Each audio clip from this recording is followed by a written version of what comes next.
Bonjour, bonjour distingués abonnés, tout en espérant que vous allez bien. Nous, on se porte très bien. Mais ce matin, on est un peu déçus, on va un peu déçus. On a l'habitude de le dire, devenir fraisiculteur ne s'improvise pas, mais il est capital d'acquérir un minimum de connaissances. Si vous êtes nouveau sur la chaîne, n'hésitez pas de vous abonner, de commenter, de partager, de liker la vidéo en cours. Je me nomme Juvenal Demes, apiculteur, agroforestier, entrepreneur agro-silvopastoral. Donc, on vous accompagne à concevoir, à mettre en place et à suivre vos différents projets agro-silvopastoral. Ce matin, nous allons parler de fraisiculture. Et c'est justement à cause de cette parcelle de fraises que nous sommes un peu fâchés ce matin. Donc, ici, nous sommes dans la parcelle d'un monsieur qui a suivi l'une de nos formations à Yaoundé il y a de cela plusieurs mois déjà et qui a décidé de se lancer. Donc, après s'être lancé, donc, il nous fait... ça faisait déjà quand même plusieurs fois qu'on l'assistait à distance et deux fois même en présentiel de temps à autre. Donc, notre dernière visite date il y a de cela 1 mois et demi dans sa fraiserie pour voir l'évolution et tout allait quand même bien. Alors, il y a de cela quelques jours, le monsieur me contacte et puis me dit, ben voilà, toute ma fraiserie est à terre, je ne comprends pas ce qui se passe, je suis sans dessus, sans sous, je suis vraiment déboussolé, quoi. Donc voilà, et il a fallu que ce matin nous venions faire le constat nous-mêmes.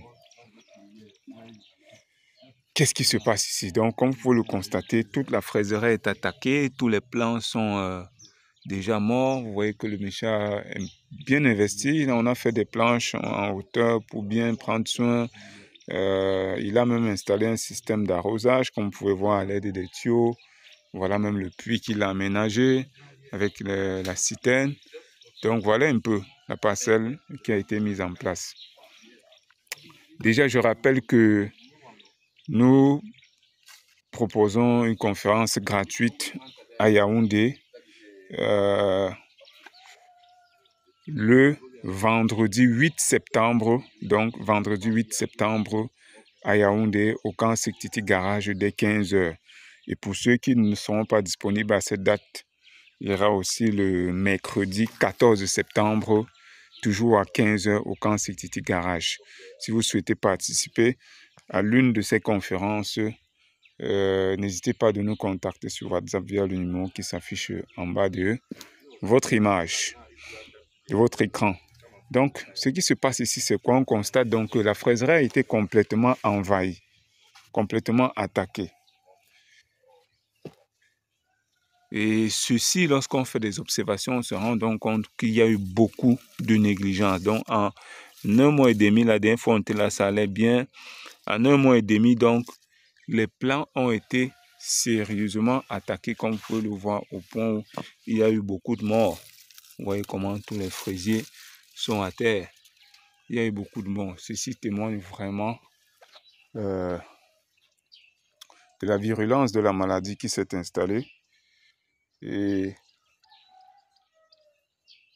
il faudra donc renettoyer la parcelle complètement, se débarrasser de tous les plants attaqués, des feuilles mortes, et puis se relancer, quoi. Donc, comme on le disait, ça c'est vraiment un signe de négligence, parce que avec la fraiserie, lorsque vous observez une feuille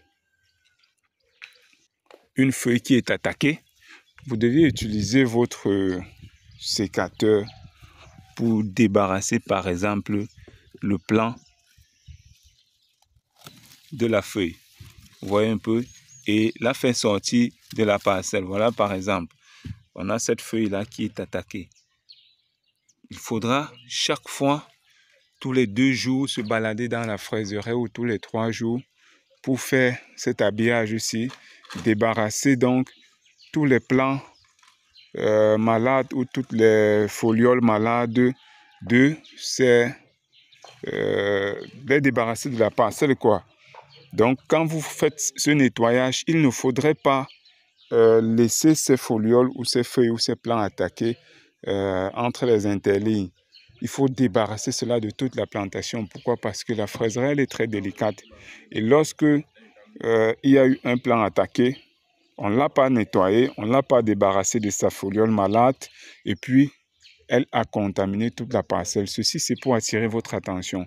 Vous voyez comment il y a eu quand même des moyens conséquents qui ont été investis ici. Et si vous ne suivez pas à la règle les recommandations qu'on vous donne, vous risquerez d'entrer dans des pertes considérables comme celle-ci. Donc vraiment, l'habillage est très important. La récolte des stolons est très importante. On se rend également compte qu'il y a eu beaucoup de stolons qui s'est développé, mais on ne l'a pas retiré ces stolons. Vous voyez par exemple là, ça c'est un stolon, ça c'est un autre, voilà un autre. Il y a autant de stolons qui se sont développés. On n'a pas fait la récolte de ces stolons là et on a presque perdu. Cette plantation est perdue carrément au moins 98%. Pourtant même, nous avons planté l'œillet d'Inde, comme vous pouvez le constater, qui est un insectifuge nématifuge. Voilà déjà les premières fleurs qui sortent. Donc ça, c'est pour faire une lutte biologique parce que le monsieur ici voulait faire de la production biologique. Mais lorsque la maladie s'est installée, il n'a pas fait ce qu'il fallait constamment. Et c'est ça qui a causé la perte. Donc là, on est obligé de refaire complètement cette fraiseraie, de débarrasser complètement tous ces plants malades-là, de les mettre à l'extérieur, voire même de les brûler, désinfecter toute la plantation et puis venir avec des plants sains pour les replanter ici. Donc c'était un peu ça que nous avons prévu partager avec vous. Pour vous dire, faites très attention, respectez à la lettre les recommandations qu'on vous donne. Faites-vous former parce que se lancer avec les petits tutos qu'on vous envoie là, ce n'est pas suffisant. Donc, nous vous invitons davantage à assister à l'une de nos conférences le vendredi 8 septembre ou le samedi ou le mercredi 14 septembre. Bien évidemment, nous avons aussi 2 jours de formation proprement dit que nous organisons toujours le mois de septembre sur la culture des fraises, le samedi 23 et le dimanche 24 septembre 2023. Donc, n'hésitez surtout pas de nous contacter pour réserver votre place via le numéro WhatsApp qui s'affiche en bas de votre image. Et on va se dire à très bientôt pour une nouvelle vidéo et un nouveau partage.